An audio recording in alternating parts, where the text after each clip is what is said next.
NPP has been bruised so much that it will require more than 2 election cycles. No, and I'll challenge you on it. No, you can challenge me. That's why I'm unconventional. NDC I am was, unconventional. yes, I get it. NDC was so heavily bruised in 2016. John Mahama is still today punishing some of the people based on the crisis they had post the election. Look, let's look at where NPP lost in the last election. That's how you see that they have a problem. Their home base. Yes. But it's because they didn't vote. Who told you? But that's a whole figure show. Which figures? The 2020 voters register, the number of voters, forget about percentage that. Of turnout. Forget about that. Over 20% of MPP voters didn't vote for Baumia, but for Mahama. 20%. So 80% didn't vote. But 20% voted for Mahama. Okay, the logic is that even if those who were at home didn't vote, if they had come out, the proportion will not change. But Mahama added only 100,000. From your figures. But who told you that those who voted for Ronaldo were MPP people? So you see, we have to... No, I get that. But Mahama only added 100,000 over 4 years. MPP lost 1.8, 2 point something million. I am telling you... Unless we can trust the 2020 figures. But if we can trust the 2020 figures, it shows that John Mahama added 100,000. There are people who will argue about the 2020 figures. Fair enough. But let's look at it. If we say Mahama added only... That's what the figures show, yeah. And the same exit poll shows that 20% of MPP voters went for Mahama. That's fine. That makes it worse because it means that Mahama's 100,000 had MPP people in it. And also the 2 million, there were NDC people who didn't vote. Why? NDC? You think anybody was happy? But if NDC is not happy, they'll vote for Mahama. What was the turnout in Otchere region? It was lower than, I don't have the figures. It's lower. Yes, lower, yes. But they didn't vote for MPP either. They just didn't vote. But those who sat at home, they didn't vote. So you see, the apathy, you can't say there's MPP vote. It was general people who... No, I'm talking about those in Ashanti and Eastern, that part. It's still, I mean, look, if we have the figures, for Ashanti, about 600,000 people didn't vote. Based on the voters register. Yeah, they didn't vote.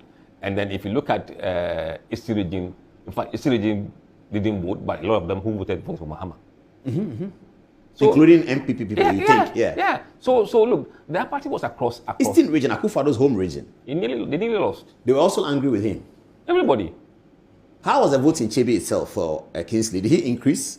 I haven't checked Chebe. I haven't checked Chebe in particular. But I mean, they're not also really unpopular in this region.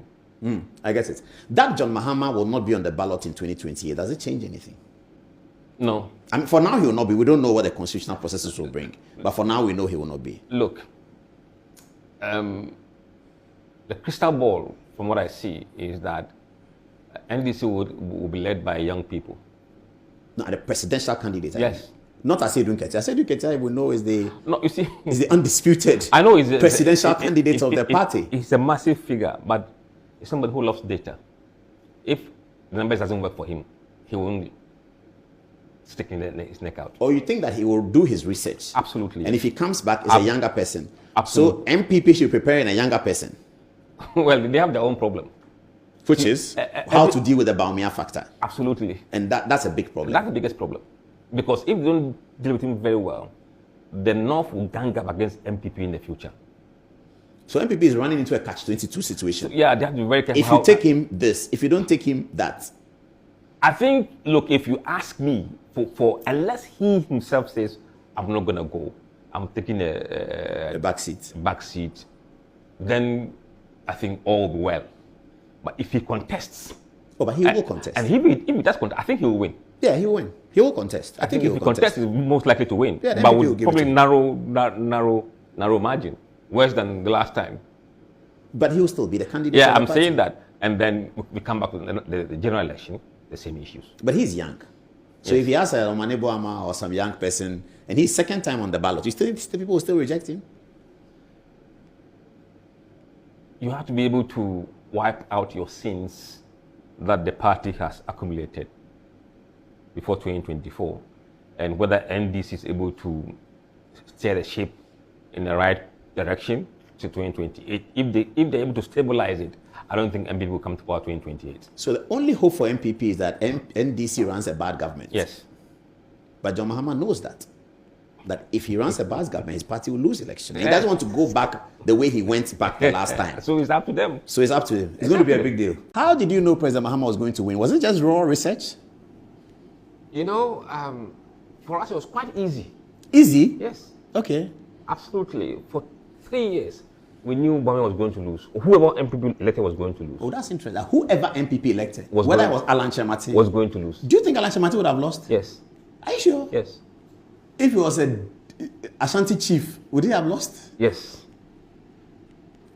You didn't quite tell us that there would be low voter turnout. Was there low voter turnout? I did, but guys didn't listen.